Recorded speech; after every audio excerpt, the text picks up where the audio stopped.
en la publicidad de la red. Sean todos bienvenidos a este evento. Los dejo con nuestro moderador,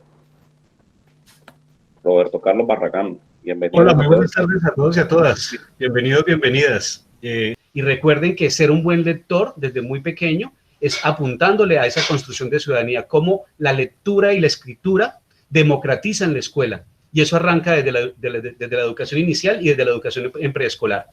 Por eso esperamos que sea una velada rica, una velada de entretenimiento, una velada donde sea un encuentro de amigos y amigas y donde ya ganamos todos, porque ya estamos contando las experiencias, donde ya estamos recogiendo mucho de eso sembrado por otros maestros y donde estamos esperando que llegue una nueva generación de maestros que también retomen las ideas y las concepciones de estas maestras de antaño que han venido construyendo una educación para el país. Entonces, bienvenidos, bienvenidas a este ejercicio.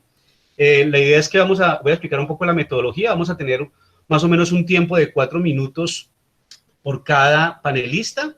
La idea es que vamos rotando un poco el ejercicio de las preguntas y al finalizar vamos a tener un entretenido ejercicio ya con el chat, con el equipo de trabajo, porque quiero recordarles que esto ha sido bajo el auspicio de la Red de Investigadores del Valle del Cauca, aquellos que han permitido que este espacio se dé martes a martes y que vamos a tener la gran posibilidad de encontrarnos en diferentes temáticas todos los martes. La próxima semana tenemos un reto maravilloso que tiene que ver con la educación del lenguaje, pero ya en la parte de secundaria, con un maestro supremamente interesante que al finalizar el proceso lo vamos a repetir y vamos a tratar de anunciarlo.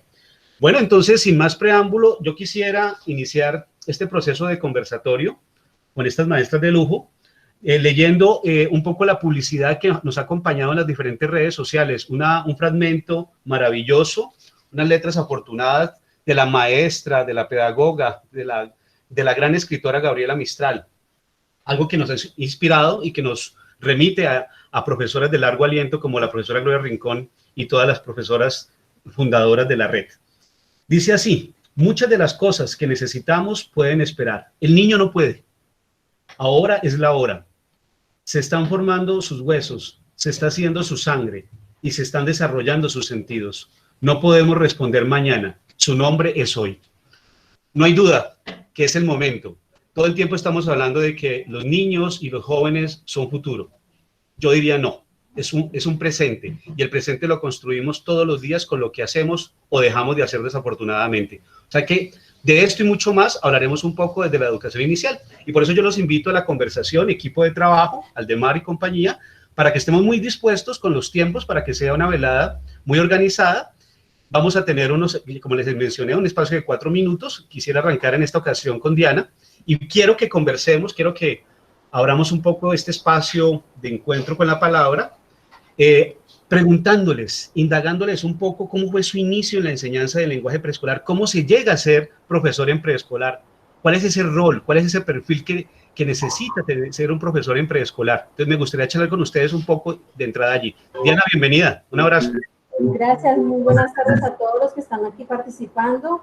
Es un placer para mí estar con ustedes compartiendo estas experiencias. Pues bueno, yo llego al preescolar, desde muy chica participé en la parroquia del Templete con la pastoral juvenil con Trigo Verde y Francia Misionera, y ahí es donde empieza ese motor a funcionar, a querer estar con los niños pequeños.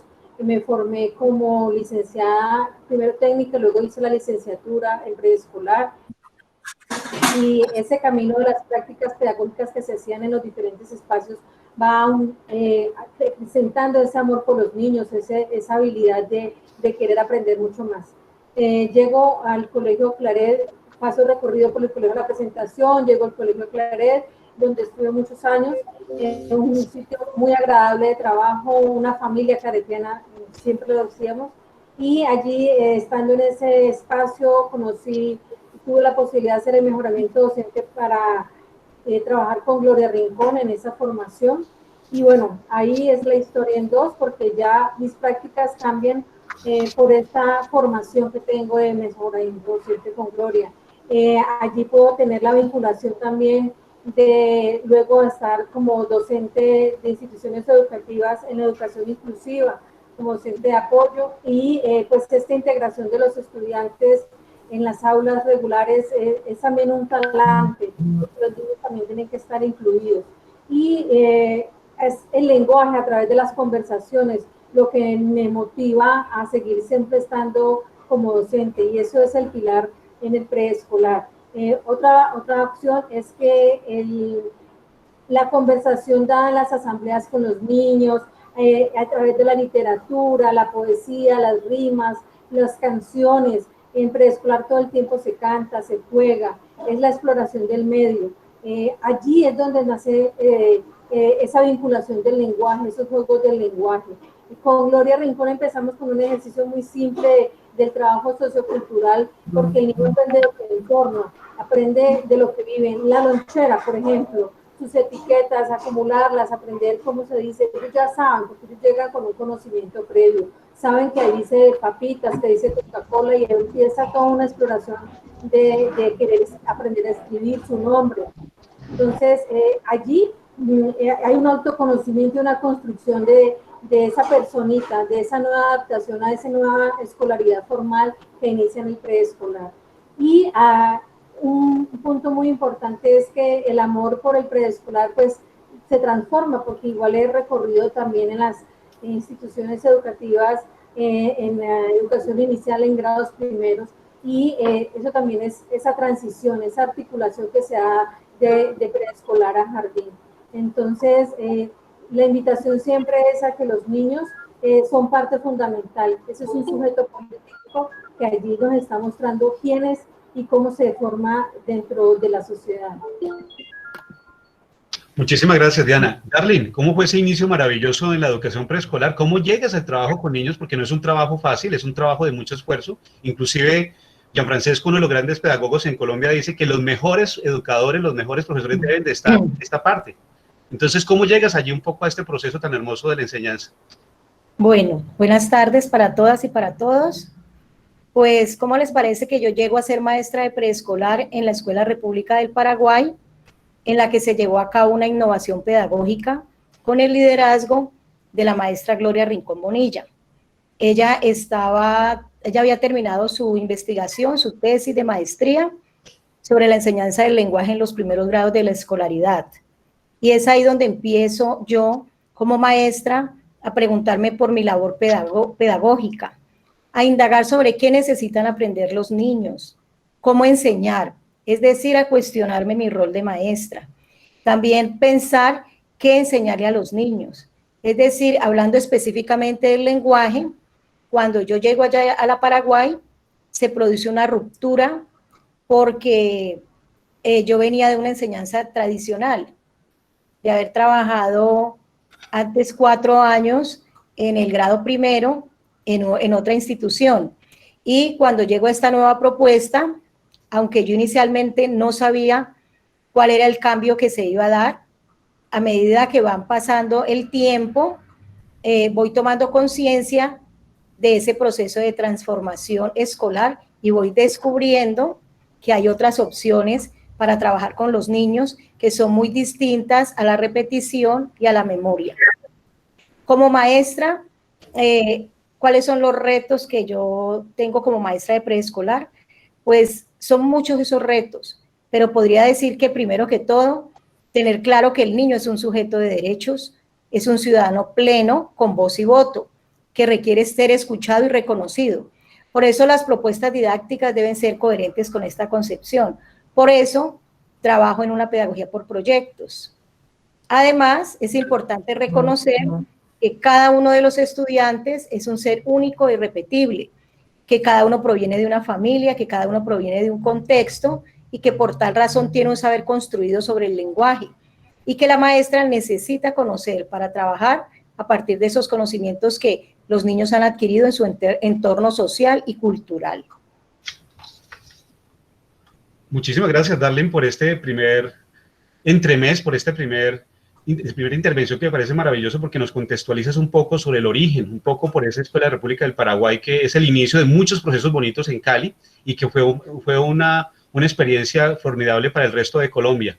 Saludamos especialmente a todas las gentes que están integrando en diferentes partes de las regiones, aquellas personas que en diferentes territorios están buscando ese encuentro con otros maestros. Recuerden la importancia de la calidez, de la humanización a través de los procesos de la tecnología. y en la medida que conversamos, que charlamos, vamos a encontrar ese efecto. Quiero que sigamos hablando un poco de ese ejercicio y de esa práctica. Ya Diana nos contaba y Darlene un poco sus inicios, y creo que ya Darlene ha tocado algo muy interesante, y es cómo las prácticas se van transformando, pero me gustaría que hiciéramos un poco más de énfasis, Darlene y Diana, qué aspectos fueron como que los que influyeron en el mejoramiento y la revisión de sus prácticas como maestras, porque siempre hay como una ruptura, ¿no? Hay algo que te dice, o como haría un amigo en una clase, ya cuando tú te comienzas a aburrir de tus propias clases, como que es un muy mal síntoma, ¿no? Y cuando los chicos comienzan a mirar para el techo y mirar para otro lugar, pues ya creo que es preocupante lo que puede suceder. ¿Cómo hay una ruptura allí y cómo se logra que esa práctica sea reflexiva, que sea revisada, y ustedes como maestras hacen un cambio y permiten que ese mejoramiento llegue a las familias y a los chicos con los cuales trabajan? Si quieres, arranca, Darlene, para que vamos intercalando un poquito el discurso. Bueno, uno de los aspectos más importantes, como ya lo dije, es haber estado en un equipo. En este equipo se posibilitó, digamos, la continua revisión del trabajo que se desarrollaba en cada uno de los grados. O sea, nosotros nos organizábamos y hablábamos sobre lo que cada uno hacía en su grado desde jardín, transición, primero hasta quinto grado. Esa posibilidad de estar en equipo, de leer diferentes textos académicos, de conversar y discutir sobre esos textos, de cada una exponer el trabajo que realizaba para ser, digamos, discutido, complementado, realimentado por las compañeras, pues fue una posibilidad muy grande, porque los maestros necesitamos hablar de lo que hacemos. También el sentirme en algunas situaciones confrontada para preguntarme realmente cuál era la intencionalidad de mi práctica y ser capaz de exponerme, ¿no? De explicar, de contar y reconocer unas fortalezas y unas debilidades que no es una tarea fácil para uno como maestro, pero que es un camino interesante que de verdad le ayuda a uno en la transformación docente. También participé durante 10 años en el programa de mejoramiento docente en la enseñanza del lenguaje en los primeros grados. Este programa liderado en la Universidad del Valle por Gloria Rincón.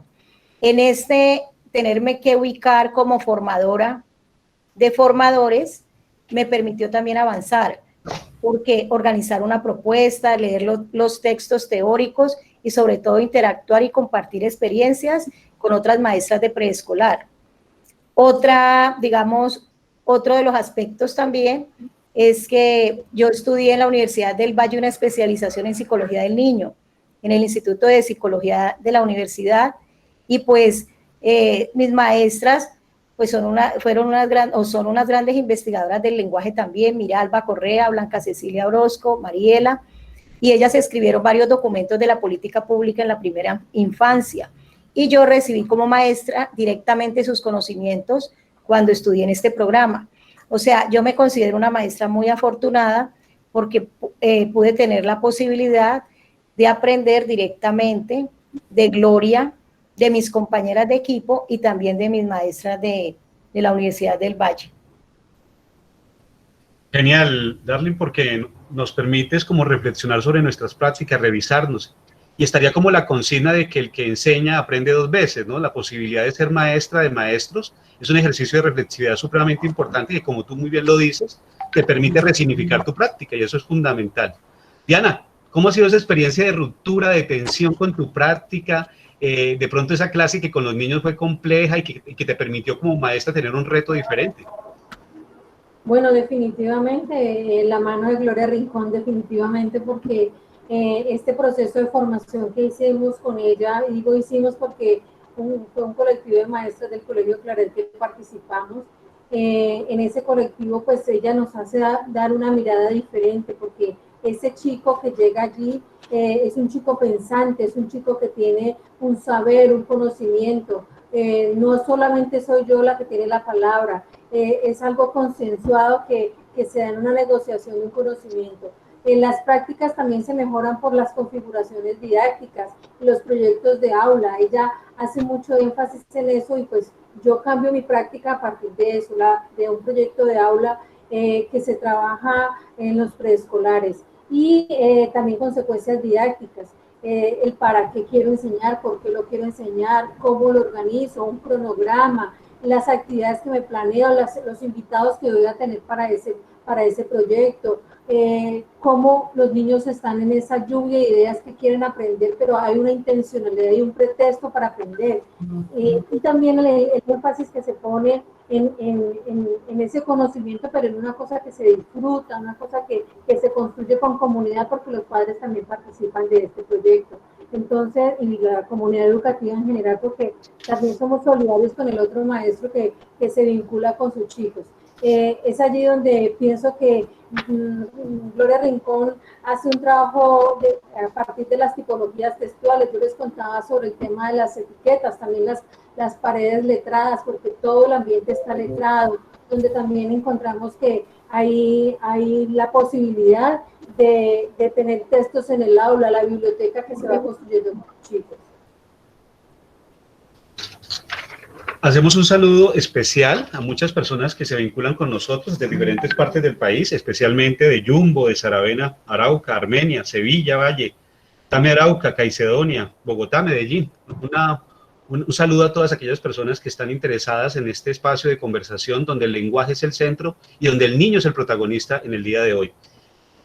Pues qué rico escucharlas, porque es importante mencionarle a nuestro público que nos acompaña el día de hoy que sobre todo estamos hablando de una tendencia, de una concepción del lenguaje, de una base teórica que también tiene que ver con la pedagogía de proyectos, y eso es bueno aclararlo porque ahí se sitúa mucho la posibilidad de nuestra red de lenguaje, y cómo desde estos andamiajes epistemológicos de concepciones teóricas se permite una reflexividad y se permite hacer un ejercicio coherente, sistemático, continuo, que permite que el niño sea el protagonista con su maestro o con su maestra. Entonces es importante avisarles un poco, poner en aviso a los asistentes, que sobre todo nuestras invitadas están trabajando mucho en esa concepción. ¿Y eso por qué lo pongo en primer plano? Porque es importante que se reconozca los usos del lenguaje en situaciones de comunicativas con finalidades sociales específicas, donde los niños no son espectadores, sino actores y protagonistas del aprendizaje del lenguaje, y sobre todo, donde superamos una visión fragmentaria de categorías gramaticales o meras tipologías textuales o planas o activismos instrumentalizados. O sea, de pronto que son actividades inconsecuentes en términos de la continuidad del trabajo. Estamos buscando más una actividad de largo aliento, donde realmente una continuidad con el trabajo, ¿vale? Entonces eso para que nuestros acompañantes puedan ubicarse un poco desde la teoría que se está trabajando en este momento. Me parece magnífico lo que estamos compartiendo, entonces yo las invitaría un poco a que revisáramos, ya hablamos un poco de ese punto de giro, hablamos un poco de esa tensión con respecto a nuestras prácticas y la reflexión que hicimos. Ahora sería muy importante que habláramos como de esa experiencia, digámoslo, de aula que han sido como significativos en la enseñanza del lenguaje, esas experiencias que de una u otra mano han permitido que en el caso de Darling, de María Lucía, de Carmen, de Gladys, escriban por ejemplo el libro que recientemente estrenó la red y que ha tenido una muy buena acogida en Colombia, y que ha permitido que precisamente Diana también tenga una serie de revisiones y de secuencias que se están trabajando y que me imagino que en un futuro tiempo pues serán publicadas. Entonces me gustaría, Darling, que pudieras hablarnos como esas experiencias significativas que ha logrado tu práctica como maestra en preescolar. Bueno, realmente mis experiencias de aula más significativas están enmarcadas en una pedagogía por proyectos. Desde esta mirada el lenguaje es transversal y se potencia en los niños la oralidad, la argumentación. Por ejemplo, cuando se hace la elección del proyecto y ellos plantean lo que les interesa, solamente no dicen eso, no dicen me interesa tal cosa, sino que además explican el por qué, explican las razones por las cuales a ellos les interesa, digamos, una temática o tienen un interés.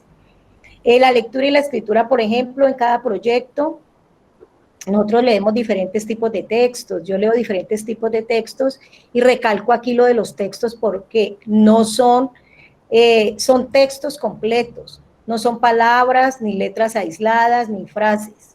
O sea, textos completos como son canciones, poemas, juegos de palabras, adivinanzas, cartas, cuentos, textos expositivos, textos de instrucciones.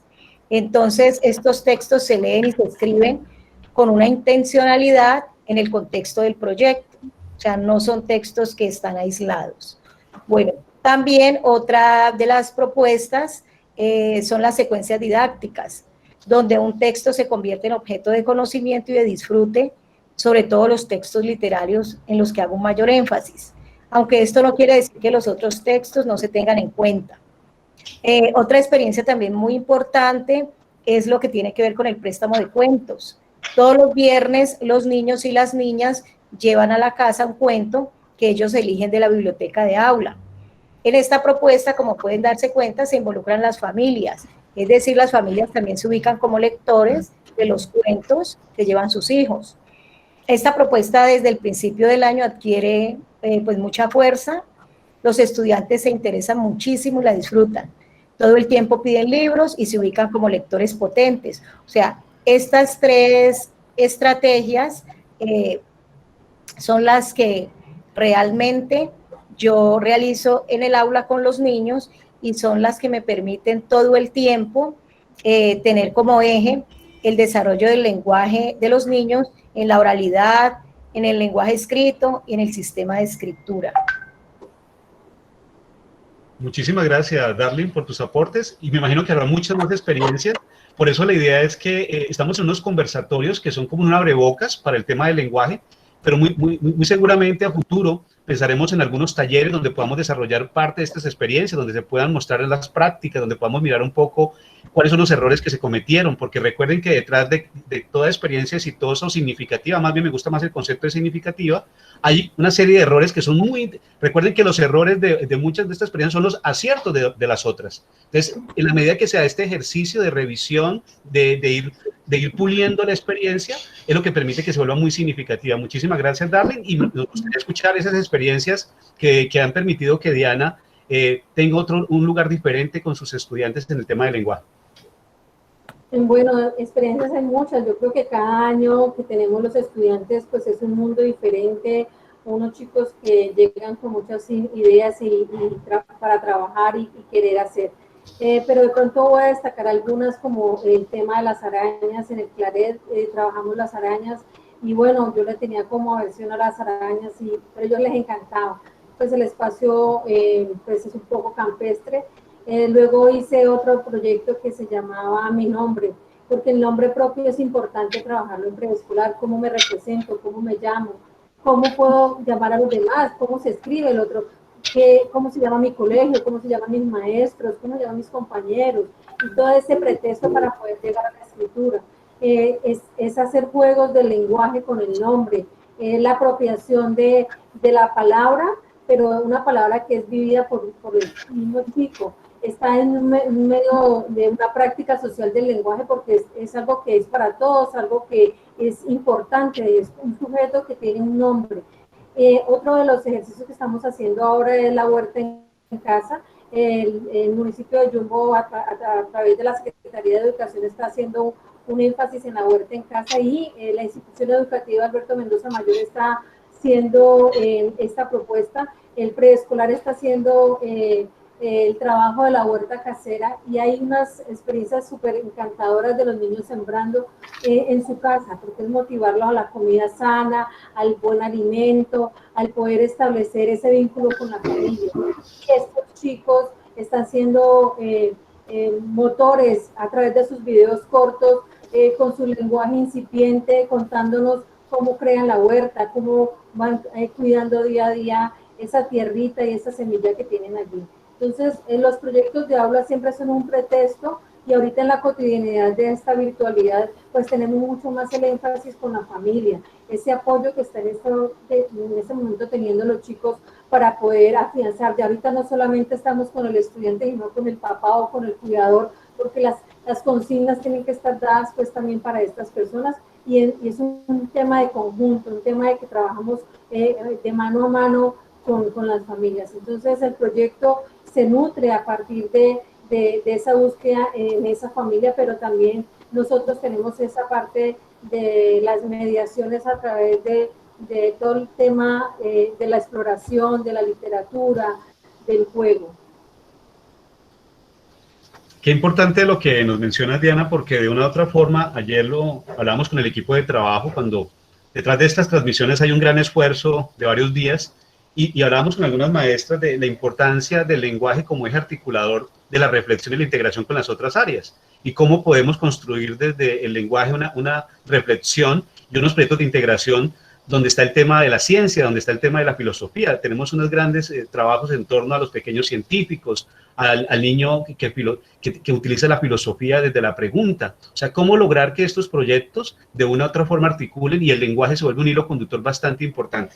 Por eso me gustaría, profes y queridos acompañantes que están aquí acompañando nuestra transmisión en diferentes medios y redes sociales, que nos pensáramos un poco cómo estas actividades, cómo estas propuestas, cómo estas estrategias están ancladas a unos referentes teóricos, ¿no? Porque uno de los grandes riesgos que podemos correr de pronto con estas prácticas es que pues, se pueda caer en un activismo, ¿sí? Y el activismo, digámoslo que tiene un riesgo de que quede como una actividad muy interesante, muy representativa, pero que quede muy suelta frente al proceso del mismo niño y que de pronto a veces no corresponda con esos procesos que necesita de aprendizaje del mismo chico. Entonces me gustaría que habláramos un poco estas experiencias que han venido trabajando en los últimos años, en su proceso desde el lenguaje, se basa en qué concepciones. Ya hemos hablado un poco de la pedagogía por proyectos, pero será muy interesante mencionar esos referentes a nivel de autoras, autores, y como les dije, cómo no caer en ese activismo, profes. Si quieres, arranca Diana para que luego Darlene. Listo. Mira, pues lo más importante es que hay una política pública que se ha pensado ese acercamiento de unos lineamientos y unas orientaciones. Justamente el Ministerio de Educación ha dado línea con relación a la exploración, a la literatura, a tener las 4 habilidades rectoras que nutren el preescolar. También tenemos el lenguaje como entendido como un vehículo del desarrollo sociocultural. Es proveer a los docentes de argumentos y de herramientas para poder llegar a establecer esa interacción en el lenguaje, no solamente porque tenemos que comunicarnos, sino que el lenguaje transversaliza todas las áreas, pero también es pararnos desde el enfoque socioconstructivista. Aquí pues da un gran soporte, pues la persona que estamos haciendo el homenaje, que es Gloria Rincón, también Delia Lerner, que hacen que ese sustento teórico esté encauzado en que se aprende a través del otro, con esa vida que tienen en común los chicos de preescolar, y no solamente los de preescolar, porque de preescolar a 11 todos están inmersos en un medio y un contexto. Es importante también reconocer que tenemos autores como Liliana Tochinsky o Emilia Ferreiro, que nos muestran esos procesos de escritura, cómo es el trazo, el niño a partir en el dibujo nos está contando algo, los colores, esa intencionalidad de querer escribir. Incipientemente, así está en jardín, él ya hace unas rayas y unos palos, pero para él tiene una significación, está contando algo, es poder interpretar qué es lo que quiere decir a través de esos trazos.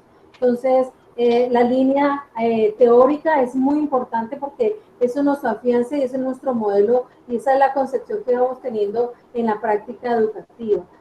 No podemos estar aislados, exactamente el activismo, por hacer esta actividad no hay un hilo conductor sobre qué me baso. Si hablamos de la huerta, por ejemplo, en casa, sobre qué soporta ese conocimiento de la ciencia, por ejemplo, cómo hay un proceso que se está haciendo allí. Entonces, sí, la invitación es a pensarnos en qué enfoque estamos, si estamos en ese enfoque de sociocultural o si estamos haciendo solamente actividades por llegar, o hacemos un eje transversal que dinamice las actividades, pero que tengan sentido para los estudiantes y para nosotros como maestros, porque nos facilita pensarnos y hacer un mapeo de qué es lo que queremos trabajar en el aula. Darlene, tú has tenido una experiencia preciosa como formadora de formadores, precisamente, y muchas veces en estos procesos de mejoramiento docente, siempre uno parte de unas concepciones de base que compartieron muchas maestras de la escuela de Univalle y de muchas escuelas en América Latina y de universidades también.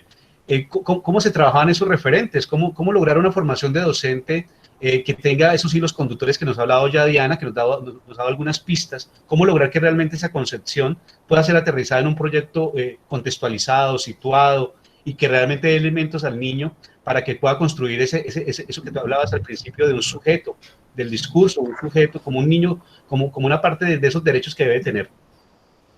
Bueno, yo el trabajo lo realizo desde una concepción socioconstructivista, en el que los niños aprenden, como lo decía Diana ahora, en un medio social y cultural, aprenden en interacción con otros, y la herramienta fundamental para aprender es el lenguaje. Es por eso que yo propongo estrategias para que los estudiantes construyan el conocimiento en un proceso interactivo, o sea, en un proceso donde están sus pares y está la maestra. Por eso es necesario crear situaciones de aprendizaje que se aproximen a ese conocimiento del mundo, porque el niño siempre se está haciendo preguntas, y las preguntas que se hacen no son preguntas fáciles, son unas preguntas muy complejas, y son esas preguntas que se convierten en temas para abordar los proyectos. Por ejemplo, cuando ellos preguntan, ¿cómo hacen la magia los magos? ¿Por qué la harina se convierte en pastel? ¿Por qué la luna me persigue? ¿Cómo apagan los incendios los bomberos? ¿Por qué la vaca da leche? O sea, todas esas preguntas que están en ese contexto sociocultural se vuelven objeto del aprendizaje. Y es a partir de todas esas preguntas que se van desarrollando el proyecto. Respecto a los autores, además de Vygotsky, está en el lenguaje, en los procesos de construcción de la escritura y del lenguaje. Podemos hablar de Emilia Ferreiro, de Ana Teberovsky, de Ana María Kaufman, de Delia Lerner, de Liliana Tolchinsky, y quiero resaltar muy especialmente a Gloria Rincón y al profesor Mauricio Pérez, porque ellos también han publicado unos libros excelentes. Podemos encontrar en la red el que se llama Leer y Escribir al iniciar la escolaridad. Este libro nos da muchas luces para nosotros comprender cómo es ese proceso de la lectura y la escritura con los niños pequeños. Y también está el que se llama Investigación y Transformación Pedagógica, que también es de Mauricio y de Gloria. Entonces allí también podemos observar, a través de su lectura nos vamos a dar cuenta de cómo es que también nosotros podemos transformar nuestras prácticas. Y respecto a lo que decía allí, lo que decía Roberto sobre la formación de maestros, pues efectivamente cuando se hacen esos procesos de formación, se seleccionan muy bien los textos que se van a trabajar, para que esos textos también les den esa dimensión sociocultural, y que los maestros puedan comprender la importancia de esas interacciones. Muchísimas gracias, Darlene, porque creo que nos complementas mucho. Creo que hay una amplia gama de referentes teóricos que para las maestras que están iniciando el proceso sería muy interesante que lo ligaran a sus trabajos de investigación, a sus trabajos de sistematización de las experiencias. Yo creo que es un llamado como a muchas maestras de la red que están escribiendo sus experiencias. Cuando uno escribe la experiencia, hay un efecto supremamente importante en el crecimiento de la misma, porque logra verse como con un espejo retrovisor lo que ha venido pasando desde el inicio. Es que es importante estos referentes para que acompañen esa práctica. Bueno, yo sé que en el chat se ha estado moviendo bastante. Más adelante vamos a tener un espacio para ese encuentro, y me estaban solicitando mucho que preguntara sobre el tema de la virtualidad. Sí, tranquilos, es el segmento que viene. Quiero que abramos un poco, porque yo creo que la pregunta que está rondando mucho a la cabeza de los maestros en Colombia es cómo lograr que el niño, que por excelencia es un chico creativo, que es un chico que se mueve con su cuerpo, que todo el tiempo está activo en el aula de clase, ¿qué pasa con él ahora que la tecnología es la que media un poco en esa relación con el maestro? Entonces yo iniciaría este segmento un poco, cómo lograr que los niños de este nivel sigan adquiriendo las competencias comunicativas desde la educación remota. ¿Qué ventajas creen que puede traer este tipo de modalidad, y qué dificultades o qué retos le pone al maestro para que siga construyendo esas competencias comunicativas que hacía antes de la pandemia? Si quieres, Darlene, nos puedes ayudar un poco con esta primera parte. Bueno, ante todo, pues ustedes saben que esta pandemia nos cogió de sorpresa, y ahorita los niños no están en el aula, por lo tanto, lo más importante es tratar al máximo de estar en contacto con ellos. En la edad en la que ellos se encuentran, necesitan compartir con otros niños, con otras personas, y el uso de la tecnología, aunque no es la mejor manera, pero pues nos tocó en este momento. Entonces es a través, digamos, yo entro con los niños a Zoom, y a través de la pantalla, pues ellos se saludan, conversan y les leo cuentos y hacemos diferentes actividades. Pero también en la educación remota yo sigo privilegiando el lenguaje. En cada una de las propuestas integradas que he realizado, o sea, yo les he enviado a los padres unas propuestas que tienen también como eje el lenguaje. Por ejemplo, la primera se llamó La magia de las palabras, otra La gallinita roja, la otra Mis manos son mágicas, y ahora estamos en La historia de mi familia. Entonces, cada una de estas propuestas está diseñada de manera tal que las familias lo puedan comprender. O sea, el lenguaje que yo utilizo allí es un lenguaje para que los papás entiendan lo que deben realizar con los niños. Entonces aparece cada día la actividad o la situación de aprendizaje con un nombre o una pregunta.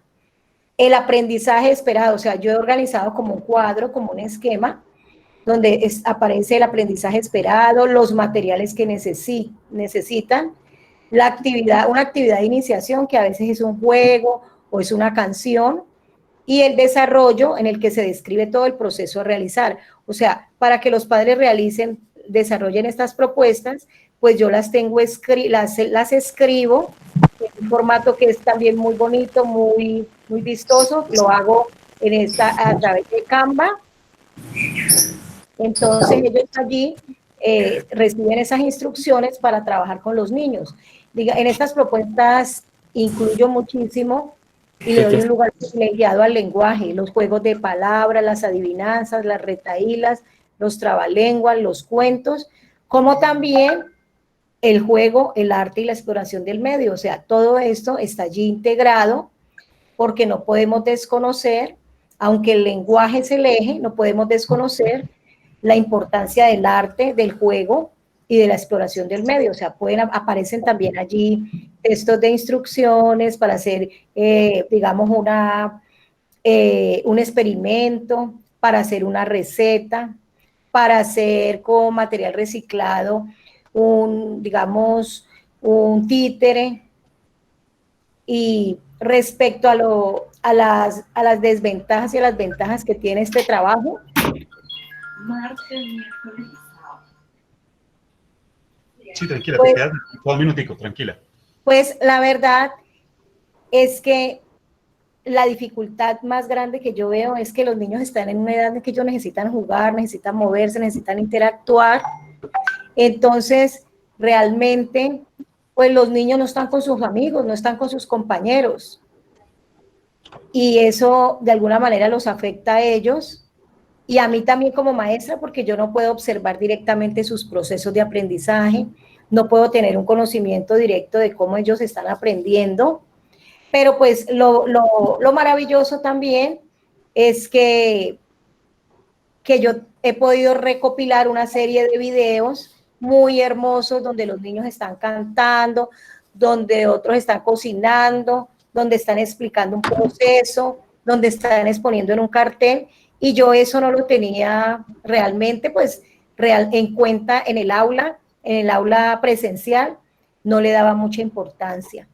Pero pienso que el hecho de que ellos se vean, porque yo también les he hecho las presentaciones, o sea, todos esos videos que he recogido se los he presentado a ellos mismos. Entonces ellos ven a sus compañeros cantando, ven a sus compañeros presentando un cartel o una actividad que hayamos previamente planeado. Ellos se sienten felices en esa situación, pero realmente es más la desventaja que la ventaja. O sea, ¿tú crees que son más las desventajas que las ventajas en ese sentido? Okay. Claro, por la edad de los niños, porque los niños están pequeños y uno como ser humano siempre necesita interactuar con el otro. Perfecto. Diana, pues está un poco el mismo interrogante que ha contestado Darling, y me gustaría que hicieras como que nos contaras un poco tu trabajo sincrónico, tu trabajo asincrónico, cómo se da este proceso.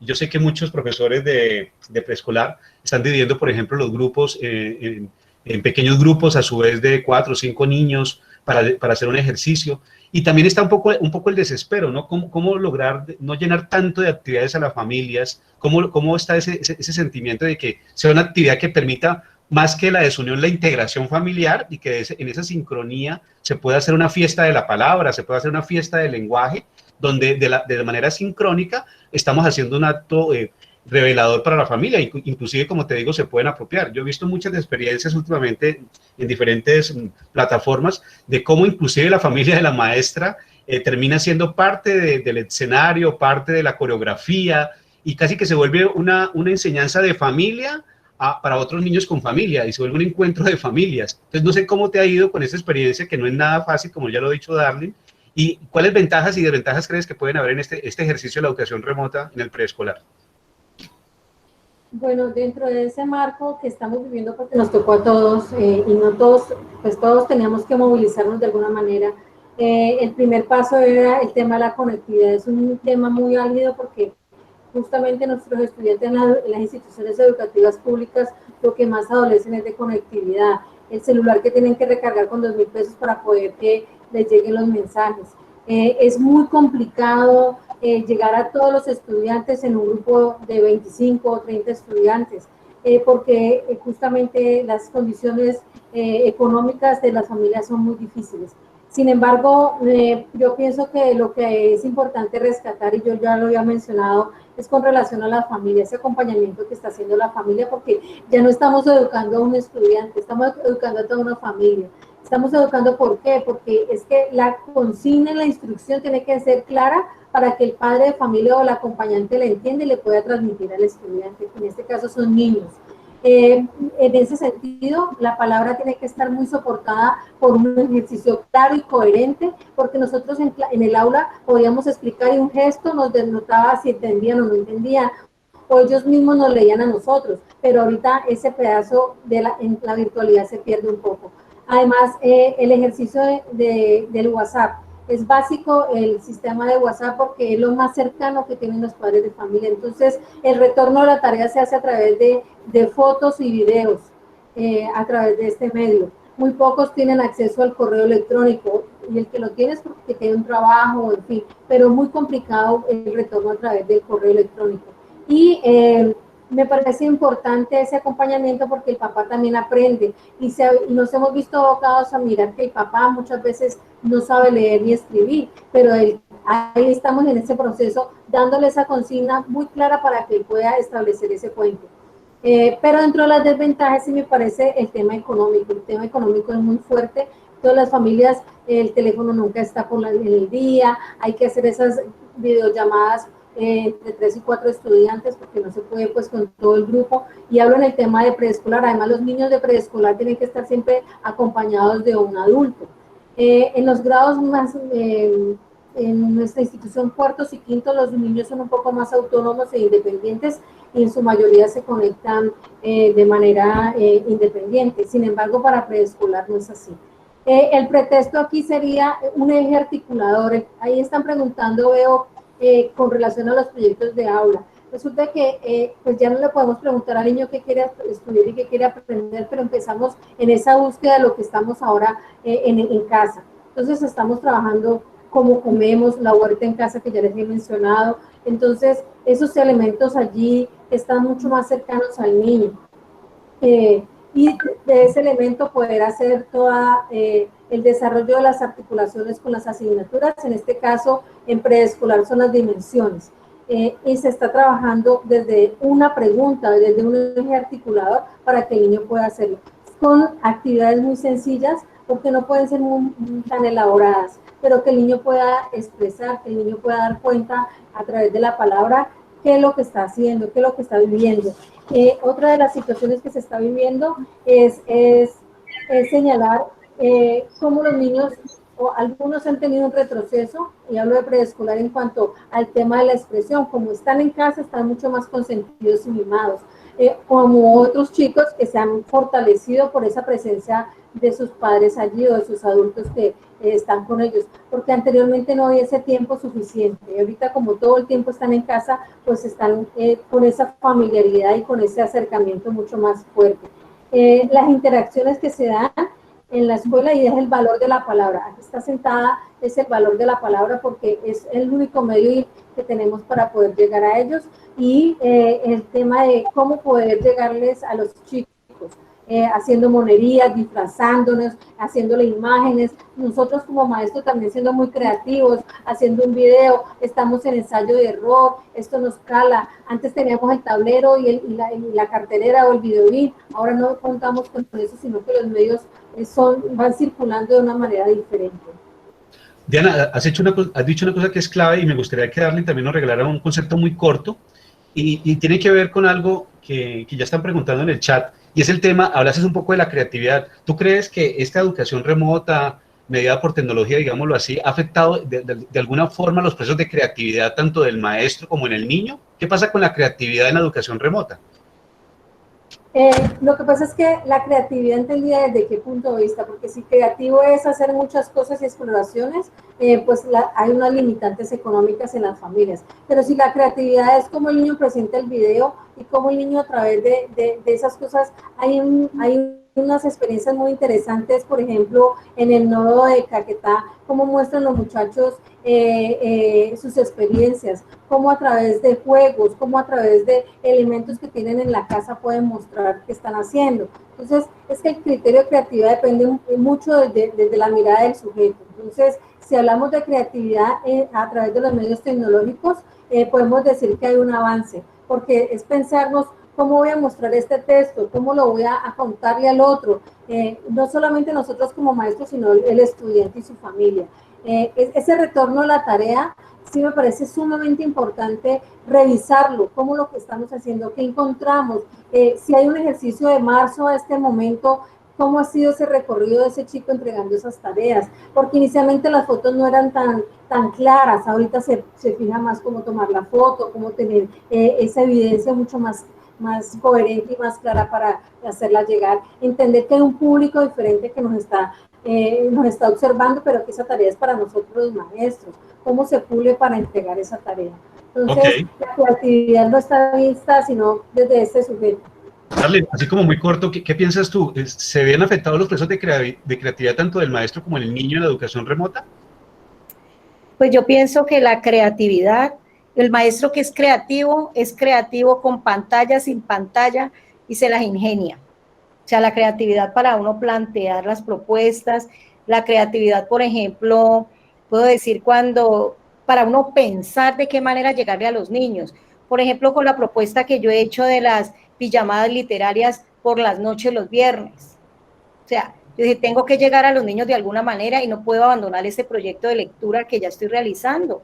Los niños necesitan que continuemos con el proyecto. Entonces me tocó inventarme, bueno, ¿cómo lo voy a hacer? Pensar, organizar. Yo hago en ese programa Canva, hago un afiche que es el que les envío cada semana para invitarlos a la pijamada. También la creatividad de los niños inventan muchas cosas, independientemente de que estén en pantalla o no estén. Y por ejemplo, si uno les propone, les vamos a leer un cuento, vamos a hacer un personaje, busquemos en la casa con qué materiales lo podemos hacer. O sea, hay muchas cosas y yo pienso a veces que hasta las carencias a veces hacen que uno sea más creativo que cuando tiene todo. O sea, se rebusca, se inventa, crea. O sea, la creatividad para mí no tiene pues nada que ver con la pantalla, tiene más que ver con las actitudes que tiene uno. Muchas gracias, Darlene. Creo que nos has tocado un tema muy interesante. Ser creativo va más allá de la pantalla. Me queda como esa frase allí. ¿Y por qué creo que es muy interesante lo que estás explorando?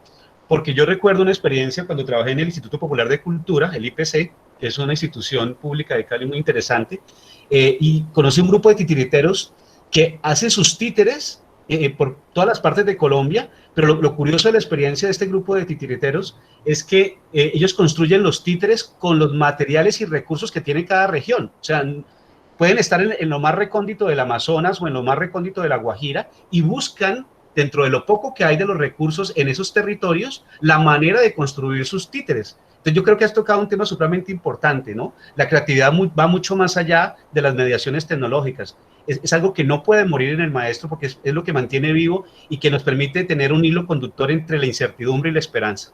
¿Ok? Bien, vamos a pasar a una franja, ya entrando como a la recta final de este rico conversatorio que hemos tenido con estas maestras. Hombre, ahora se nos viene como la pregunta, ¿cuáles son esos retos que tiene la educación en preescolar, la enseñanza del lenguaje en preescolar, más allá de la pandemia? ¿Ustedes han hecho esa pregunta? ¿Cómo ven un poco este proceso más allá de lo que estamos viendo de pronto ahora con el tema de la pandemia y el confinamiento? ¿Cuál es ese reto que tiene la educación y especialmente la enseñanza del lenguaje en preescolar? Diana, si quieres. Me parece importante que hay dos aspectos, la familia y la escuela. La familia y la escuela porque es el medio en el que está moviéndose ahora el pequeñito. Eso es importante. ¿Cómo será después de la pandemia? Pues me imagino que es un mundo distinto, porque él va a tener que estar con tapabocas y eso le va a limitar a hablar cuando un niño quiere muchas cosas, quiere decir, quiere contar y quiere cantar y quiere hablar. Un ejercicio que a veces pienso es que cómo hacer ese descanso o esa interacción con los chicos cuando él está comiendo un bombón y quiere compartirlo con el otro porque él no tiene problema para compartir el bombón. Es también pensarse también que cómo va a ser ese acercamiento cuando él siempre está pensando en querer abrazar y querer jugar con el otro, estar en comunidad con el otro. Entonces, pensarnos ese momento es pensarnos qué estrategias vamos a tener como maestros para poder llegar a establecer esos vínculos y vamos a tener una nueva adaptación, ¿no? Porque el niño venía adaptado y ahorita se va a desadaptar porque está en este medio familiar y vamos a tener una nueva readaptación al tema escolar. Me parece importante que en esos ajustes es importante la mirada del niño, qué piensa, qué siente. A veces ni siquiera nos tomamos la molestia de preguntarle cómo está, qué quiere, qué piensa. Porque la palabra en el niño es importante descubrirla a partir de lo que vive en sus emociones, en sus dificultades para poder procesar esta situación, que a todos nos toca, pero a ellos pues nadie tiene como esa precaución, sí, se cuidan, se tiene que tener ciertos cuidados para llegar a ese nuevo paso que vamos a tener a la escuela. Pero es importante cómo va a ser ese tapabocas. Yo me pregunto cómo va a ser mirada la palabra. Él va a querer quitarse el tapabocas o prestarse el tapabocas al otro porque es parte de su idiosincrasia como niño. Darly, ¿cómo lo ves? ¿Cómo ves esos retos de la enseñanza del lenguaje en preescolar post-pandemia, digámoslo así, más allá de la pandemia? Bueno, yo pienso que los retos tienen que ver también con seguir creyendo en nosotras mismas como maestras, en fortalecernos participando en las redes para apoyarnos entre pares. Las maestras tenemos que construir redes, en continuar revisando y avanzando en la construcción de una práctica reflexiva para poder que nuestros niños reciban todos esos beneficios de todo lo que nosotras aprendemos y aprovechar al máximo todas esas posibilidades para que los niños pregunten, para que los niños sean críticos, para que los niños cuiden los recursos naturales, para que aprendan a relacionarse y aprendan a ponerse en el lugar del otro, que puedan resolver sus dificultades a través del lenguaje, que puedan entender que todos no pensamos igual, que comprendan que aunque somos distintos en muchos aspectos, somos todos seres humanos y que todo esto conlleva en el desarrollo de la autonomía de los niños. Y miren que todo esto se construye desde la primera infancia. En la primera infancia es cuando sentamos esas bases para ese ciudadano, para esa persona realmente sensible y persona crítica y capaz digamos, de afrontar diferentes retos. Allí quisiera, perdón que me permitiera, Roberto, hablar algo que no comenté y que considero importante, de lo que tiene que ver con los padres de familia. Sé que muchas personas están preguntando al respecto. Por ejemplo, en la propuesta que yo realizo y en el trabajo que de este tiempo de pandemia, he estado en un constante contacto con los padres de familia. Ellos son las personas que han apoyado este trabajo y que han creído en él en este tiempo. Digamos, yo con ellos me comunico a través del WhatsApp, me comunico a través del correo, me comunico por cuando entramos a Zoom, hago constantes reuniones de padres de familia y también los hemos apoyado con el acompañamiento de la psicóloga, porque es que es un tiempo difícil el que estamos viviendo. Es que los padres están recargados de muchas responsabilidades, que tienen que trabajar, tienen que cuidar a sus hijos, tienen que realizar las actividades con ellos, o sea, Hay mucha carga también para ellos y también el miedo que los invade de contagiarse, de que sus niños también se enfermen. Entonces todo esto pues también requiere de un apoyo de parte de nosotros. Muchísimas gracias, Darlene, por tener en cuenta el tema de la familia, que es un vínculo fundamental en este esfuerzo de la pandemia del confinamiento, ¿no? Lograr esos lazos entre escuela y comunidad, en este caso la familia. Profes, es importante que le demos como un mensaje a las comunidades educativas. ¿Qué decirles a las instituciones educativas, a los grupos de maestros, a los colectivos de maestros que hacen de la enseñanza del lenguaje una gala permanente y que son unas guerreras con los niños todo el tiempo activando propuestas, desarrollando creatividad? ¿Qué le podríamos recomendar a esos equipos de maestros de cada una de las escuelas en Colombia que están tratando de hacer lo mejor posible? De eso que hemos hablado un poco en esta época de los nuevos héroes, ¿no? Yo creo que los héroes y las heroínas están en el sector salud y muy seguramente en la educación, porque a pesar de todas las dificultades que hemos tenido una muy destacada presentación, y por eso me parece importante que le demos un mensaje a esas comunidades de maestros que dan todo de sí. Es que decirle a un colectivo de maestros de preescolar, por ejemplo, en una escuela en La Guajira, en el Amazonas o aquí en el Valle del Cauca. Diana. Me parece importante el trabajar con el otro maestro que también tiene muchas cosas para dar. Ahora ya se nos cayó como lo que seguía haciendo de pronto de manera muy repetitiva, pero ahorita nos toca hablar con el otro para ponernos de acuerdo, para mirar que esa práctica que estamos haciendo está bien, a mirar ese eje articulador, ensayo y error, esto nos va bien, esta intención la tenemos, pongámosla en marcha, busquemos estos medios para llegar mucho más fácil a los chicos, el poderse sentar con ese otro compañero. Ahorita tenemos la virtualidad para sentarnos a hablar con los mismos maestros y hacer colectivos de trabajo. Y colectivos no solamente porque la práctica pedagógica está allí, sino el poder conversar y poder escribir de lo que nos está pasando. Es también poder decir cómo nosotros vamos a enfrentar estas nuevas situaciones. Posiblemente terminemos el año académico escolar aquí en esta situación de virtualidad. Entonces, irnos pensando cómo van a ser esos cierres en las instituciones educativas oficiales, cómo vamos a hacer esa clausura en medio de este momento que estamos viviendo todos. Entonces, cómo involucrarlos, cómo hacer las interacciones con los chicos, a pesar de la falta de conectividad y a pesar de que no podemos tener un grupo completo, pero tenemos que movilizarnos a pensarnos y a establecer estrategias y rutas para poder llegar a estos chicos.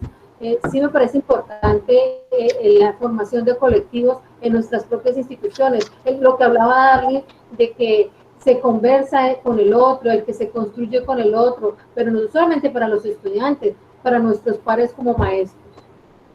Darlene, ¿qué le podríamos decir a esos equipos, a esos colectivos de las instituciones educativas públicas y privadas? Bueno, yo les diría que somos sujetos de lenguaje y que ese lenguaje que tenemos es fundamental, es necesario y que podemos proveer a nuestros niños de esa gran fortaleza. Y es, por ejemplo, la lectura de cuentos, la lectura y aprendizaje de canciones, de rimas, de adivinanzas, cómo ese lenguaje los va a fortalecer a ellos de manera interna, cómo ese lenguaje les va también a ayudar a afrontar estos momentos tan difíciles que estamos viviendo, cómo a través de esas historias ellos también se ubican como en el papel de los personajes, cómo ellos también con esa imaginación y esa fantasía pueden afrontar toda esta situación. Entonces, yo les diría, apropiémonos más de nuestros mitos, de nuestras leyendas, de nuestras tradiciones, de los juegos, de las canciones, para ayudar a nuestros niños a estar mejor. Bueno, fundamental lo que dices, porque el tema de las tradiciones, el tema de las diferentes familias que habitan nuestro país es muy diversa, y cómo esos mitos y esas tradiciones hacen parte de nuestra idiosincrasia en Colombia. Entonces sería muy importante aprovecharlas como parte de ese vínculo de la tradición y los nuevos imaginarios de los niños. Pues yo quisiera como darle un pequeño espacio, si me ayudan del equipo de trabajo, con el tema de algunas preguntas del chat para que les demos como solución. De pronto le demos un par de preguntas, no sé si me ayudan desde el máster allí un poco con esas preguntas, porque aquí tengo algunas, Ilvanada, me hablan de algo un poco de la pijamada de Darling que quisieran ampliar un poco, pero bueno, casi que ya lo dije, ¿no? Habrá unos espacios que vamos a tener que hacer, unos talleres desde la red del lenguaje en la transformación y con la red de investigación No Valle, porque casi que se da para una experiencia de contar el paso a paso, ¿no? Y más con la metodología de proyectos, más con esta pedagogía por proyectos que es un trabajo tan sistemático y tan continuado y de tan largo aliento, ¿no? Pero no sé si hay algunas preguntas que nos puedan formular para poder contestar con las invitadas en esta tarde.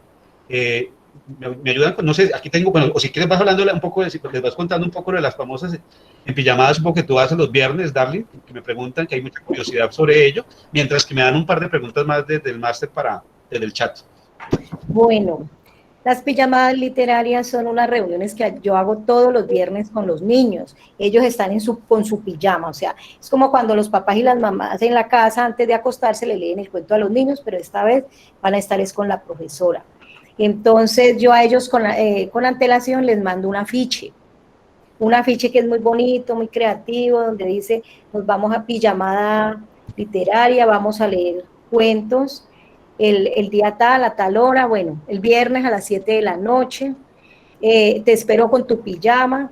Entonces los niños entran a Zoom también y ellos están en su cama, están con su juguete favorito y yo inicialmente empecé leyendo yo, pero me di cuenta cuando los papás me escribieron que si los hermanitos podían entrar, que si los hermanitos podían participar, y yo les dije, claro que los hermanitos pueden. Entonces los hermanos de los niños y las niñas propusieron algunos que ellos también querían leer. Entonces después en la siguiente pijamada los hermanitos fueron los que leyeron. Entonces en la anterior leyeron los papás. Ellos leyeron sobre los cuentos que más les gustaban a ellos en su niñez. Entonces cada vez voy buscando como un criterio para leer, pero sobre todo el goce y el disfrute de los niños. Eso es lo más importante. Los niños no se lo pierden, o sea, para ellos eso es un momento mágico, un momento importante, un momento de disfrute. Eso es muy importante que ustedes también, si tienen la posibilidad, yo los invito también a hacer esta propuesta porque se van a dar cuenta de la emoción de los niños y del gusto, y de los papás también, porque muchos papás acompañan allí la lectura y hacen también propuestas. Vale, muchísimas gracias, Darling. Diana, Darling, pues mientras que no veo todavía como preguntas que me remitan desde el máster, entonces tengo una duda que hace rato tengo en mi cabeza y como miembro de la red del lenguaje me preocupa muchísimo. ¿Qué le hace falta a la política pública en educación inicial y preescolar? ¿Ustedes qué creen que falta allí? ¿Cómo hacer de la política pública en educación preescolar y en educación inicial realmente una política democratizadora, que vea al niño como sujeto, que realmente piense en los maestros, que piense en las comunidades educativas, que piense en los contextos en los cuales están situadas las experiencias? Yo diría que sería una formidable pregunta que tendríamos que hacernos y tendríamos que referir al ministerio hasta qué punto la política viene siendo realmente la que necesitamos para este sector de la población. Entonces me gustaría escuchar de una manera muy sucinta para ya hacer como el remate final de este proceso y que pudiéramos hacer una pequeña recomendación de libros, que es lo que me gusta como el cierre, que podamos también terminar un poco la actividad con unos recomendados. Entonces me gustaría que escuchara a Diana, ¿cuál sería como tu postura? ¿Qué crees que a esa política pública de educación inicial y preescolar le falta? ¿Qué es importante precisar? Me parece que es importante precisar que los maestros nos apropiemos de esos documentos de la política pública, porque no los conocemos, porque saltamos de una cosa a la otra y lo chapuceamos, pero no, cuando hablamos de conocer un texto es que lo reflexionemos, que lo discutamos, que le tengamos una mirada crítica al documento. Yo me acuerdo mucho cuando llegaron los derechos básicos de aprendizaje en un taller con Gloria Rincón, cuando ella mostraba el documento y decía, mire, no está ni firmado, no dice quién lo hizo. Un detalle tan simple, un libro siempre está firmado por alguien y ella mostraba, muéstrame, dígame a dónde dice quién firmó este documento, quién lo hizo. Entonces mire que esos detalles que a veces pueden ser insignificantes son muy valiosos porque el que firma un documento está dando una postura, una visión de cómo se está construyendo ese texto. Entonces la política pública me parece importante que la conozcamos, pero la conozcamos haciéndole un discurso con relación a una reflexión crítica. Ahora han llegado unas cartillas muy de mucha crítica en los maestros del ministerio, porque están pensadas para niños que no son inteligentes. En esas imágenes hay que leer las imágenes, pero más que criticar la imagen es poder leer todo el documento y sacar cuáles son las cosas positivas y las cosas que no van. O muchos documentos también va esa contravención en los enfoques pedagógicos, porque desde los lineamientos de preescolar aparece que somos socioconstructivistas, pero en otros documentos como los derechos básicos de aprendizaje aparece que somos fonéticos. En fin, hay una discusión grandísima en esa política, pero los maestros no estamos apropiados de esa información, porque la rectora o el medio nos dicen, vamos a extraer esto y con eso nos quedamos. Es importante hacer un reconocimiento de ese recorrido en los documentos que hay de política, pero apropiarlos para nosotros en el aula, si son pertinentes y si nosotros tenemos también una postura para decir, no, yo no estoy de acuerdo con este texto y no lo voy a hacer dentro del aula, pero tenemos que tener unos argumentos sólidos para poder hacer esas argumentaciones. Listo, Darlene. ¿Cuál es tu concepto allí? Bueno, en la política pública hay unos documentos que son excelentes, hay unos documentos que son muy buenos, hay unos documentos que nos ayudan a tener como esas bases teóricas y nos ayudan a darnos cuenta cómo son esos procesos de los niños en la primera infancia, pero también el gobierno tiene muchas contradicciones, entonces ellos también sacan a la par otros documentos que lo que hacen es confundir a los maestros. Entonces yo pienso que lo que uno aquí tiene que tener son unos criterios claros sobre su quehacer pedagógico. En la medida en que uno tenga esos criterios claros, va a tomar una posición, una postura frente a todos esos documentos que van saliendo y uno define realmente qué es lo que le aporta y qué es lo que no. O sea, ahí necesitamos maestros autónomos y críticos. Perfecto. Me hacen una pregunta desde el chat que me remiten desde el máster. Los niños están aprendiendo a su propio ritmo, algunos de manera autónoma y otros con el acompañamiento permanente de sus padres, e incluso con asesorías virtuales particulares por parte de los maestros. Me gustaría saber qué ideas tienen para lograr nivelar a los estudiantes, cómo va a ser ese momento post-confinamiento cuando los niños retomen a las aulas, qué hacer para ayudar a aquellos estudiantes que no han logrado avanzar en sus procesos de aprendizaje. Respuestas como muy puntuales para poder hacer un cierre y conclusiones, mis profes. Si quieres, Darlene, y luego Diana, o alguna de las dos, no tienen que ser las dos. Bueno, yo pienso que en este momento hay como, digamos, lo importante es que los niños estén bien, lo importante es que las familias se cuiden, que estén saludables, que los niños puedan participar en estas propuestas que se llevan a cabo. Hay que tener claro que estamos viviendo un momento distinto. O sea, lo importante es que los niños se siguen desarrollando y siguen avanzando. O sea, lo importante no es la nivelación, lo importante no es que cuando estén en primero, o sea, yo creo que eso no es lo fundamental en este momento. Lo importante es que los niños puedan seguirse desarrollando y tener opciones. Aprender es un proceso que no es de un día, es un proceso a largo plazo. Lo que de pronto, si por alguna razón no han tenido la oportunidad, lo que no han aprendido ahora lo van a aprender más adelante, pero los niños son muy inteligentes y muy capaces, o sea que yo creo que este momento no es para pensar, digamos, de alguna manera en que tanto avanzaron, porque es difícil uno observar directamente. Uno sí se da cuenta en su lenguaje, en las respuestas que dan, en las preguntas que hacen, que ellos sí están avanzando. O sea, depende también la mirada que uno tenga para darse cuenta de esos procesos. Y como bien lo decían ahora, todos tienen unos procesos diferentes, de acuerdo a su familia, a su contexto. Pero lo importante en este momento es que de todos modos los niños van a salir adelante con nuestro apoyo. No sé si quieres decir algo muy corto, Diana, para ya pasar un poco las conclusiones y sí, una última pregunta. Dos puntos ahí, claro. Ahí es la mano del maestro que va a continuar con ese niño. Porque digamos que ahorita los de preescolar estamos con los chicos y los chicos pasan a primero, pero ese maestro que recibe tendrá que hacer un diagnóstico, igual tiene que, como cada año, va a tener que hacer los ajustes necesarios para poder que los chicos estén en un sistema un poco más equilibrado. Perfecto.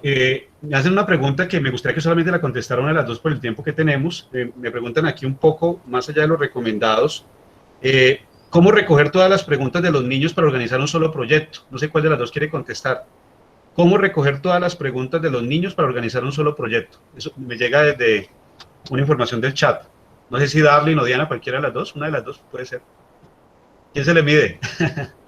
A ver, ¿cómo Darlene. recoger las preguntas? A ver, yo, por ejemplo, puedo entrar a, digamos, conectarme con los niños y preguntarles a ellos qué les interesa aprender, qué inquietudes tienen, qué les gustaría, y los niños pueden hacer sus preguntas, ¿cierto? Pero yo la dificultad que veo, más que las preguntas que los niños hacen, es cómo vivir como ese proceso del proyecto, que no es lo mismo en casa que en el aula. Para mí es diferente. Entonces, porque los padres no tienen el tiempo siempre de acompañarlos y porque a veces también los papás les interesa, es como, o sea, yo entiendo y los comprendo, pero por el tiempo ellos necesitan es como hacer las cosas como rápido, acabar esto, mientras que uno cuando está en el aula se detiene, les pregunta, les pide que por favor expliquen. Entonces es un proceso muy difícil, es un proceso muy difícil para llevarlo a cabo como realmente es un proyecto. Muchísimas gracias por contestarle a nuestro público. Bueno, habría muchas más preguntas, pero repito, por los tiempos que tenemos, pues vamos a ir como cerrando. A mí siempre me parece importante que podamos hacer como unos recomendados, mientras que yo preparo las conclusiones y pues vamos cerrando el evento. ¿Cuáles son los recomendados? ¿Cuáles son los libros para leer en familia y en pandemia, mis queridas profes? Ya sea desde lo lúdico, creativo, o la fiesta literaria, o también como un recomendado para la formación de maestros en preescolar, porque tenemos las dos circunstancias, ¿no? Cómo desde el lenguaje podemos tener algunos recomendados y cómo también desde la literatura podemos tener unos recomendados. Entonces yo no sé quién quiere hacer sus recomendados primero, porque yo veo a Diana bastante llena de propuestas allá en su casa. Me parece magnífico. Entonces, sí, bueno. Yo tengo todo el tema del libro álbum, es un tema que me apasiona y me parece sumamente importante que en preescolar podamos trabajar el libro álbum. El libro álbum es un híbrido entre el texto y la imagen, pero esa imagen no es que apoye lo que está hablando el texto, es una interpretación que el niño tiene que hacer a partir de esa imagen. Entonces tenemos, me imagino ustedes conocen Camino a Casa, que está en la colección Semilla. Es un texto muy rico para trabajar con los niños, es parte de nuestra cultura, es de Jairo Buitrago. Tenemos toda una gama de propuestas, por ejemplo, de Claudia Rueda, tenemos propuestas de otros autores como Anthony Brown, con El Túnel, ¿sí? El Bosque, sí, tenemos propuestas como Caperucita Roja en las diferentes versiones, desde 1697 se está haciendo un trabajo con Caperucita Roja desde una cultura oral y cada vez se transforma. Ahí Marjorie tiene una caperucita diferente donde ella no es la inocente, sino la más avispada. Entonces, es mostrar esa transformación de Caperucita en una propuesta diferente que los niños lo van a disfrutar. Hasta bueno, muchas cosas. La caperucita perversa de Arciniegas, ¿no? Sí, exacto. Y por lo menos las bibliotecas están abiertas, la biblioteca departamental tiene préstamos, la biblioteca digital de Colombia Aprende está haciendo un gran esfuerzo y también tiene el tema auditivo que les encanta a los chicos leer. También tenemos la biblioteca de Confandi, la biblioteca, bueno, miles de bibliotecas están ahora a disposición de los estudiantes y de nosotros como maestros para disfrutar y recomendar a los papás. También tenemos el YouTube, donde hay el Globo, por ejemplo, con Valencia, que nos recomienda cada semana un texto y es casi que una hora disfrutando diversos textos para todas las edades. También tenemos a Yolanda Borja con antojos de poesía en YouTube, un tema delicioso, la poesía con los niños. Y ella lo acerca no solamente a los niños, es para todas las personas que queremos estar interesados. O sea, propuestas hay muchas con relación al libro. Y en lo académico para los maestros, pues sí les recomiendo ingresar a La cultura escrita y las prácticas sociales del lenguaje, escrito por Sandra del Pilar Rodríguez. Es todo un trabajo interesantísimo para el tema del lenguaje en los grados iniciales. Coloque, por favor, en el chat el enlace para que puedan mirar un poco los libros más detenidamente. Darlene, danos tus recomendados para cerrar con conclusiones. Bueno, como este es un evento, es un homenaje a Gloria, yo voy a recomendar 2 libros. Uno se llama Leer y escribir al iniciar la escolaridad, que es de Gloria Rincón y Mauricio Pérez Abril, que es de la red serie Tejer la Red. Y voy a recomendar este otro que también es de Gloria y de Mauricio, que es de investigación y transformación pedagógica. Estos 2 son de la red y realmente, como les había comentado anteriormente, nos dan unos elementos que son muy importantes para nosotros como maestras y maestros. De literatura, pues ya Diana nos dio varias pistas. Está Anthony Brown. Yo ahora estoy leyendo con los niños el de Las travesuras del tío Conejo, de Leopoldo Verdela de la Espriella, que también es muy divertido. Entonces, pues uno encuentra muchísimas posibilidades. Están los libros de Caré, están los que tenemos de la colección Semillas, colección Semilla, donde hay unos cuentos maravillosos. Entonces, pienso que hay muchas posibilidades. Muchísimas gracias, Darlene, por este recomendado cultural, por esta ruta cultural en la educación preescolar y la enseñanza del lenguaje. Yo muy rápidamente quiero tomarme algunos apuntes que quiero que con el público queden más como respuestas, como preguntas, como interrogantes, ¿no? Con los panelistas hemos tenido una bella plática donde hemos descubierto que el niño es sujeto de derechos, definitivamente, y el lenguaje es propicio para esa construcción de la ciudadanía. La importancia que las actividades que se realicen a través de la pedagogía por proyectos sean sistemáticas, sean participativas, sean coherentes, sean situadas. Cómo el lenguaje permite la reflexión desde las otras áreas, cómo ese niño a través del lenguaje puede empoderarse de la ciencia, del arte, de la filosofía, de la matemática. Cómo lograr que ese niño aprovechar todo ese potencial de creatividad. Y hay una frase que me parece estupenda, que Darlene creo que es una de las grandes frases del día, y es cómo logramos que la creatividad del maestro y los estudiantes va más allá de las pantallas. Yo creo que es un bello mensaje que nos regala la profesora Darlene, porque es un reto el que tenemos realmente para hacer los maestros en Colombia. Recordar la importancia de la sistematización de experiencias, permitirnos la posibilidad de escribir ahora desde la educación remota esas experiencias. Yo sé que hay mucha preocupación en el chat, vi mucho movimiento, la preocupación por las plataformas que están usando, por la reducción de algunas políticas públicas para que solamente se manejen ciertas plataformas y ciertos correos. Pero entonces allí donde tenemos que ser muy recursivos y tener una voz pública y constituirse como colectivo. Y la única manera es crear red, es crear ese tipo de espacios como en el que estamos en este momento en la red de investigadores, como estamos en la red de lenguaje, como estamos en la red de ciencias y en cada una de las redes de Colombia que hacen lo mejor por sus maestros. La importancia de esos colectivos, la importancia de que leamos la política pública, de que seamos críticos frente a esa política pública y que hagamos documentos públicos también para que podamos manifestarnos cuando las cosas no funcionan bien, cuando esas políticas de pronto van en deterioro, pero también hay un reconocimiento de Darlene de que hay unas políticas que se han construido y que están muy bien elaboradas. Entonces, ¿cómo lograr una lectura crítica de esos documentos y que podamos, ojalá, en próximos eventos, hacer como una gran presentación de todos los libros, de todas las experiencias que nos dejó esta pandemia? Estamos en un proyecto en varios colegios, estamos tratando de visualizar de cómo se crean esos testimonios de la pandemia, ¿no? Cómo los niños, cómo los jóvenes de Colombia comienzan a hacer testimonio de una generación que ha pasado momentos muy difíciles en un año tan atípico. Entonces, cómo eso se vuelve escritura y cómo se vuelve lenguaje y cómo se vuelve oralidad. Esto y muchas más preguntas son las que pueden quedar de una bella conversación como la que hemos tenido con Diana y como la hemos tenido con Darlene, donde el centro, y ustedes han visto mucho en cada una de las posiciones, siempre estuvo la palabra Gloria Rincón Bonilla, porque ella ha sido maestra inspiradora de nosotros y de nosotras. ¿Cómo logramos que el mejor homenaje que podamos darle a Gloria es siguiendo con prácticas coherentes, con sentido, situadas, y que los maestros activen colectivos que puedan ser nodos para las diferentes redes. Quiero agradecerle a todos los que han participado con nosotros en este día.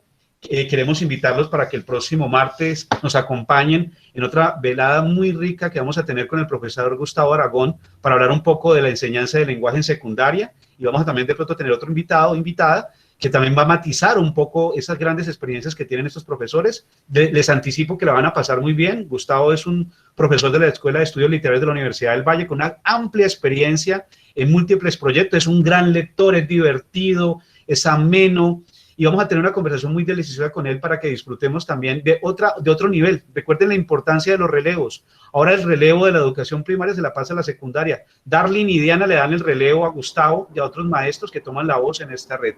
Agradecemos por su asistencia, los invitamos a diferentes eventos que se están tejiendo desde la red. Me colocan por aquí como Radiodifusionando Colombia, donde hay un espacio radial a las 9 de la mañana con cuentos desde la red, y muchos otros eventos que muy seguramente nos van a acompañar en el resto de la semana. Profes, lo más importante es que la familia no se sienta sola, que también nosotros no nos sintamos solos. Si estamos en colectivo, si trabajamos las clases inclusive conjuntamente, habrá solidaridad y confianza y haremos de este país un mejor país. Muchísimas gracias a ustedes por esta atención. Esperamos que de alguna u otra manera, algunas cositas de lo que Diana y Darlene han dicho nos hayan quedado como retumbando en nuestras memorias para que hagamos de la educación algo mejor. Muchísimas gracias a todos y a todas. Gracias, Darlene. Gracias, Diana. Muchas gracias por todo. Gracias. Muchas gracias.